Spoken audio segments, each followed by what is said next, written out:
I was going to ask Jackson a few questions, but I think we've got more than enough to think about right there. So I'll let Jackson sit for the time being and introduce you to our next speaker, Dr. Michael Flood, who is a sociologist at the University of Wollongong.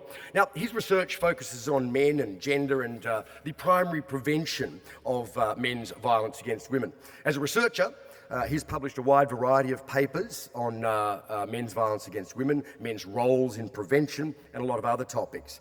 As a community educator and an activist, he has made a significant contribution to the community understanding of violence against women. He's worked with sporting organisations, community organisations, governments, participated in international expert meetings, and contributed to social change campaigns. In fact, was really one of the progenitors of the White Ribbon Campaign in Australia. Would you please welcome Dr. Michael Flood?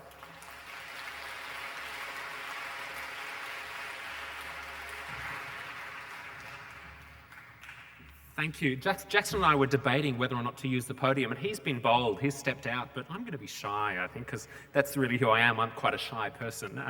It's not true, but it is hard to see you. Okay, look, thank you so much for being here, and I'm going to say 4 simple things. I'm going to say them in about 15 minutes. First, I'm going to say we know something about the problem. We know something about the problem of men's violence against women. Second, men are part of the solution, and I'll say how. Third, we face real challenges. And fourth, it's time for a fresh approach. And so Andrew said, I'm an academic, it's true, I read for a living and write for a living and so on.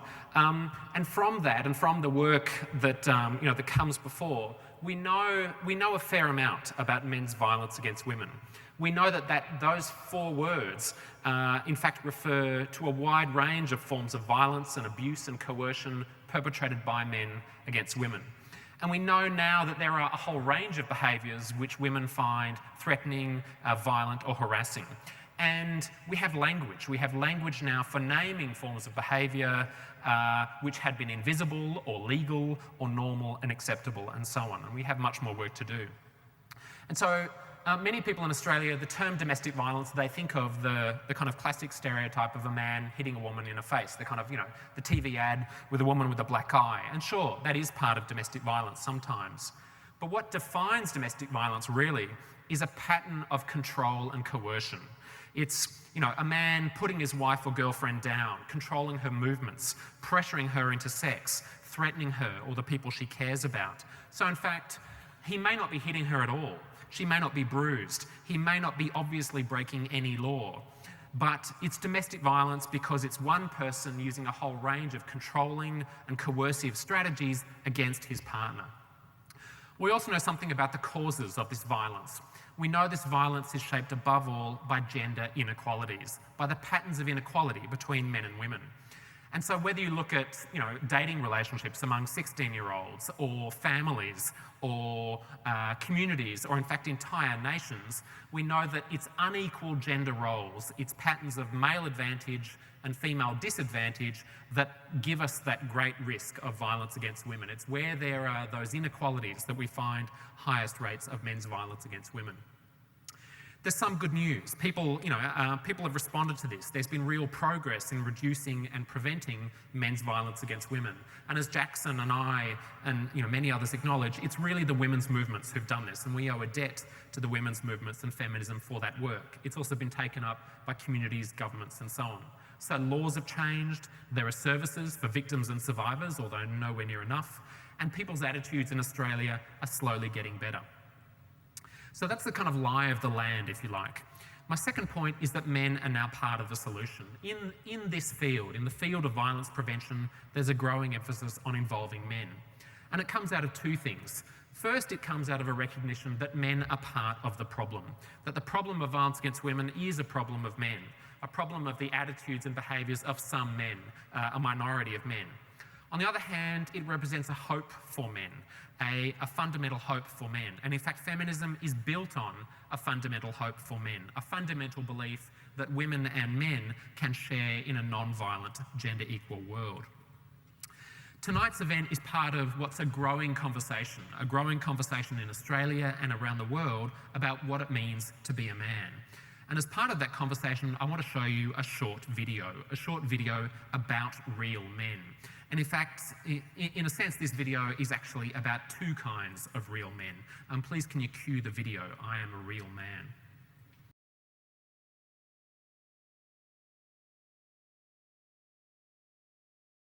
I am a real man, and this is how I know.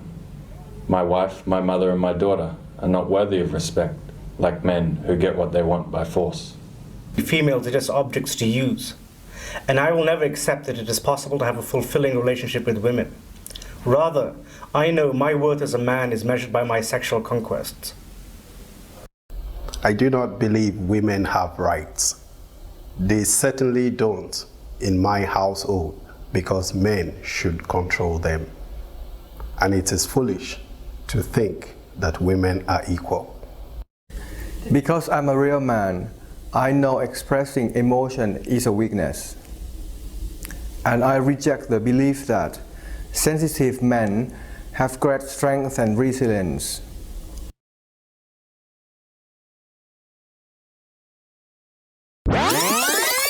Sensitive men have great strength and resilience.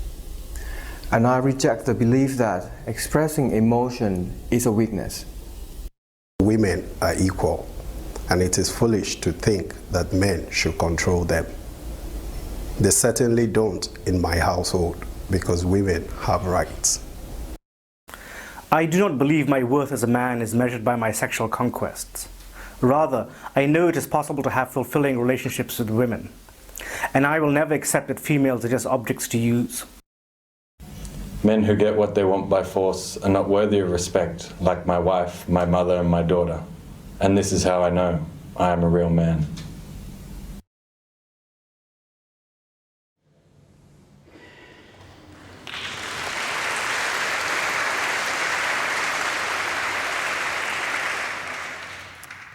So if men are part of the solution, what can men actually do? There's no doubt men can make a difference. Each man in this room, I can't count how many there are, but each man in this room can make a difference. And there are three things we can do. We can put our own house in order, we can take action among other men and women, and we can take wider collective action. In a report I released last year called Men Speak Up, I outlined in detail the steps each man can take to make a difference. And men have to start with ourselves. We have to take responsibility for our own sexist and violent behaviour and attitudes. We have to strip the words bitch and cunt from our vocabularies. I bet you didn't think you'd hear those words tonight. In our relationships with women, don't dominate, negotiate. We have to build non-violent and respectful relations with the women and girls, and indeed the men and boys in our lives. In this culture, men and indeed women are constantly invited into sexist and violent supportive ways of seeing the world. We have to boycott and resist violent supportive culture. If you look at porn, for example, and I suspect every man in this room has done so, start noticing the sexist and narrow ways, the hostile ways in which it portrays women. Take action among the people around you, intervene in violent incidents.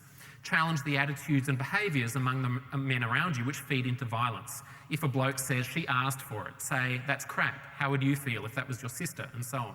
Speak up and step forward.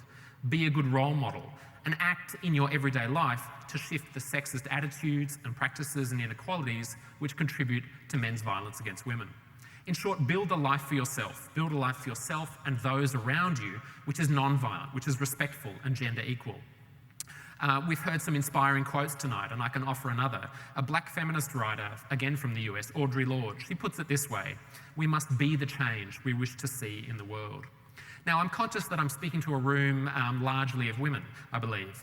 And so I suppose, maybe thinking, well, that's all very well, Michael, but, you're telling men what to do, what do we do? And I suppose what I think women can do is expect this of the men in your life. In a sense, raise the bar so that this is the minimum that you, your daughters, your sisters, your female colleagues and so on expect of the men in your lives. It seems unfair to place the responsibility on women for that. There's a long history, in fact, of telling women how to avoid violence rather than telling men how to stop using violence. Nevertheless, that seems no more unfair in a sense than gender relations in general. Having said what men can do in their own lives, of course we need more. To end systemic gender inequalities, we need concerted action. We need social movements, community organisations and initiatives, and action by governments. So what has been achieved? And I want to say there are some runs on the board. This is my, in fact, I have no interest in sport, but I'm using a sporting metaphor. Violence prevention among men does have runs on the board. It's got some significant achievements. One is that men have mobilised. There is now a substantial mobilisation among men to end violence against women in groups, networks and campaigns. And the biggest example in Australia is the White Ribbon Campaign. Just to give you some numbers, in last year, over 200,000 people, largely men, but also women, wore the White Ribbon. Over 1,700 men have signed up as ambassadors. They've signed up to play a public role in ending men's violence against women. And over 200 events took place around the country. So there's activity, in other words, and that historically is relatively new. There's also a growing evidence base that work with men can make a difference. There's data, there are studies, there's research. And what that tells us is that if it's done well, and that's a big if it's done well, violence prevention education among boys and among men can shift. It can shift the attitudes and behaviours that feed into physical and sexual violence. TV and radio and other kinds of communication campaigns also can make a difference. They can build norms of non-violence and respect. There are other achievements in men's violence prevention. One is that some really powerful and traditionally masculine organisations have signed up. Organisations like the AFL, trucking companies and others. There are some significant and productive partnerships between men's and women's groups and networks. And there's policy support as well. Men's involvement in violence prevention is on the agenda in some state plans and national plans. For example, the recent national plan to reduce violence against women and their children. In fact, I recall, I think it was 3 years ago, that a certain man, Kevin Rudd, I believe, he himself expressed support for this campaign at a White Ribbon event. And finally, there is enormous goodwill for this cause. There's enormous goodwill for the notion that men can play a positive role in ending violence against women. And, echoing Jackson, I would say sometimes the bar is set too low. It's too easy to get praise. It's gratifying, and in some ways, the bar should be harder. The bar, should be higher. It's heartening to know there's such goodwill, nevertheless. My third point is that we face real challenges. There are real challenges in this work.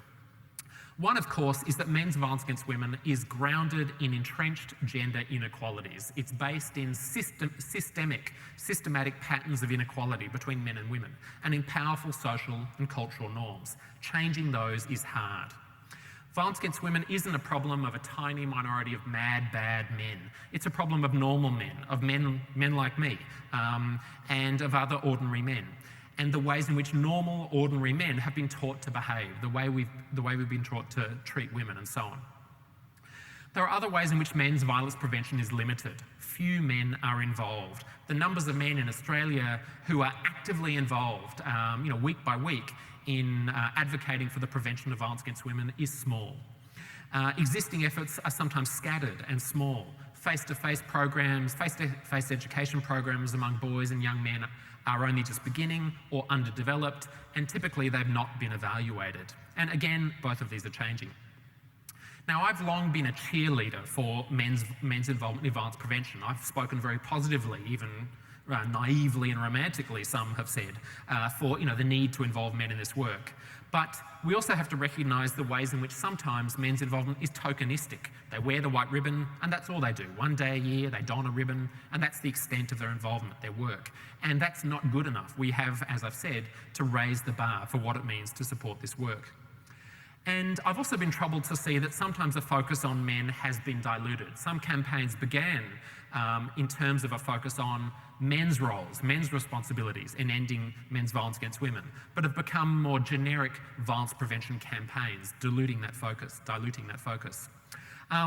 The final challenge, and I have the hate mail to prove it, is that there's a backlash. There's a backlash by angry men's groups, by anti-feminist men's groups, a backlash against any efforts to name and to reduce and prevent men's violence against women.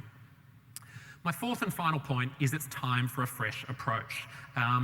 I won't try to map out an entire plan for how to prevent and reduce men's violence against women, because I've only got 3 minutes, not 10. But I want to give weight. I want to give weight to some particular strategies which are vital. One of them is to scale up the work with men and boys. And I know size doesn't matter. but it does. Here it does. We have to scale up this work. Most of the work with men and boys has been local, it's been limited in scale. But if we're going to shift those gender inequalities that are the foundation of men's violence, we'll have to construct efforts which are systematic, which are large scale, which are coordinated.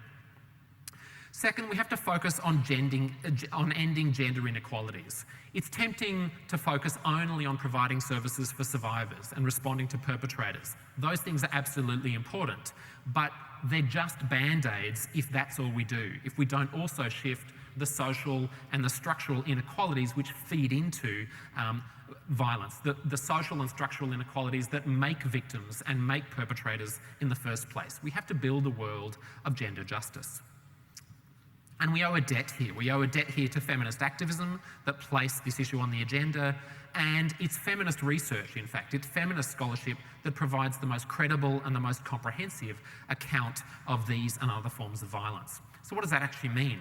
You know, I'm saying focus on gender inequalities. That means in practice working with women, being accountable to women and women's groups, drawing on feminist frameworks and feminist research, and having a feminist agenda, having an agenda of gender equality or gender justice. I've got a few more points that are part of this fresh approach. Build the evidence. Whether you're the federal government or a local community organisation, you just can't get away with funding or implementing interventions with no evidence about whether they work. Without that evidence, it's just deliver and hope, and that's not good enough. Draw on the evidence for best practice and evaluate what it is you do. We also have to mobilise men. We have to get men on the streets. We have to get men into grassroots men's groups and into coalitions and networks. We need stroppy activist movements, making noise and trouble and change. We have to raise the bar. As I've already said, men have to do more than turn up. Jackson said this too. We have to demand, for example, that a man who's an ambassador for the White Ribbon Campaign or a man who professes a commitment to ending violence against women, that means something, that it means something in terms of his daily life, his leadership and so on. The final thing men have to do as part of this fresh approach is make it personal, bring it home. And that means things like wearing our hearts on our sleeve, getting used to being political, to speaking up and making a fuss. Learn how to tell your mates that violence against women is a men's issue, and Jackson gave us some of the language for that. We have to get comfortable with the F word and the G word. The F word for policymakers in the room is not funding, it's feminism. This work is feminist work. And like feminism, the project of ending violence against women is based on the simple idea that women are people too, that women and indeed men have the right to live free of violence. The G word, of course, is gay. And there's a homophobic assumption that men who question the norms among men that feed into violence, the men who care too much about women, it seems, strangely enough, must be gay. And our response to this should be, oh, no, I'm not gay. But our response should be, so what? What's the problem? And to invite gay and bisexual men into this work. So we have to make our peace, in other words, with the F word and the G word. We have to hold ourselves to a higher standard. We can't wait till we're perfect. Men can't wait till we're perfect. We can't claim to be angels free of sin. We should acknowledge our mistakes and celebrate our successes. We also should figure out what we are for, not just what we are against, but what we are for. Get inspired and get active. So these are my final words. Men who care for women, men who care for justice, men who care for the well-being of their families and communities in our country have to act to prevent men's violence against women. The women in this room, the fact that, that often it's women in this room and in other rooms, that presence tells us that women are waiting for, women are, in fact, impatient for men to act. There is progress. There is progress in terms of preventing and reducing violence against women and in terms of men's involvements in particular. We face real challenges, as I've said. It's only by ending gender inequalities that we will end men's violence against women. So my final words, men can make a difference, men must make a difference. Thank you.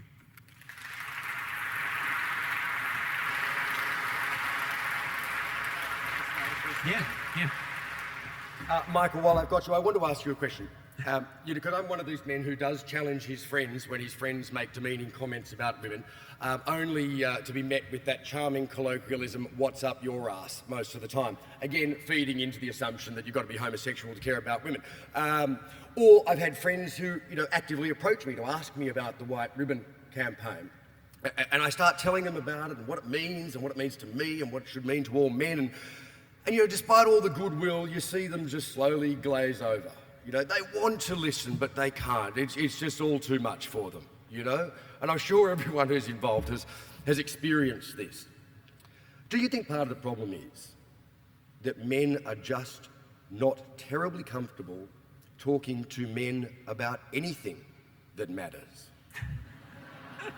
You know, we like to keep it nice and light, skip across the surface, maintain the bonhomie of the group. And we never get down to talking about anything really. Not just women and not just women's violence, but anything that matters to us.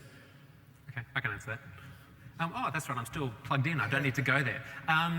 No, look, I don't think that's true at all. Men can get absolutely passionate and very serious about things that matter, which is who's going to win the premiership, or who's going to win the Bathurst 5000 or whatever it's called. What we have to do is shift. I'm confessing my ignorance here. What we have to do is shift men's violence against women into the kind of landscape of the issues about which men are passionate, so that men are just as passionate about whether peer educators are going to be more effective in shifting 16-year-olds' attitudes than teachers. They need to debate that with the same passion. And I think one of the ways we do that is by making it real, by connecting men to their love and care for the women in their lives, by giving men a stake in ending violence against women, by making it clear how it affects them personally, how some men's violence, for example, gives all men a bad name, how it makes all of us seem a potential threat, how it has an impact on the women and girls we love, how it's an insult to a gross injustice to our families and communities and so on. So if we can somehow bring it home to men and make it real through anecdotes, through stories, through examples, through our own personal stories, I think that will start to bring men into that conversation. Great. Thank you very much. Michael Flood, thank you so much for that.